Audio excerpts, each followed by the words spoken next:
আসসালামু আলাইকুম দাদুরা, কী খবর, কেমন আছেন? নিশ্চয়ই ভালো আছেন। আমি আছি আলহামদুলিল্লাহ ভালো আছি। রমজানের শেষ প্রান্তে, হ্যাঁ, আর মানে কি হয়তোবা একদিন পরই নতুবা 2 দিন পরই। এখন কথা হইলো, এই রমজান মাসের শেষের দিকে কিন্তু আসছে কিছু কিছু ডাকাত দেখা যায়। এই ডাকাতরেও কিন্তু আমাদের যে যোগাযোগ মন্ত্রী এরাও কিন্তু থামাইতে পারে না। এখন একটু ঘটনা দেখেন আর কি। অবস্থাতে ভাড়া বাড়াবেন না প্লিজ। এটা সংযমের মাস, রোজার মাস, কোনো অবস্থাতে ভাড়া কিন্তু যেন না বাড়ে।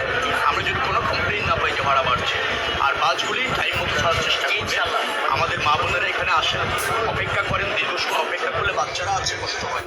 এখন সংযমের মাস বলা হয়েছে, আমরা খুব সংযম মাস করছি, কিন্তু শেষের দিকে আসিয়া কিছু কিছু ভদ্রলোক এরা কিন্তু টাকাতে রূপান্তরিত হয়েছে। টাকাতে রূপান্তরিত হইয়া 500 টাকার ভাড়া এরা 1500 টাকা লয়, বেশি কিছু লয় না।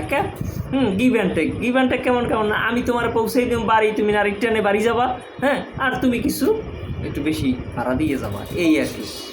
আর সিস্টেম কি, এমন একটা সিস্টেম করে কি, এরা কি যে বাস শেষ গন্তব্য পর্যন্ত যায় এরা ভাড়া চাই, কিন্তু এই পর্যন্ত, এই শেষ গন্তব্য পর্যন্ত, মানে কি বেশি ভাড়া কিন্তু এরা নিতেছে না, বেশি ভাড়া নিতেছে না, এবং শেষ গন্তব্য ভাড়া পর্যন্ত এই পর্যন্ত নিতেছে আর কি।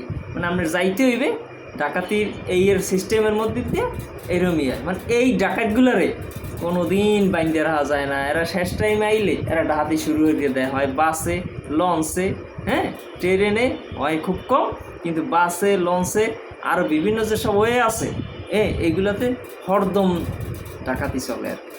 যাক, আল্লাহ আমাদের হেফাজত করুক। ধন্যবাদ, ভালো থাকবেন, আল্লাহ হাফেজ।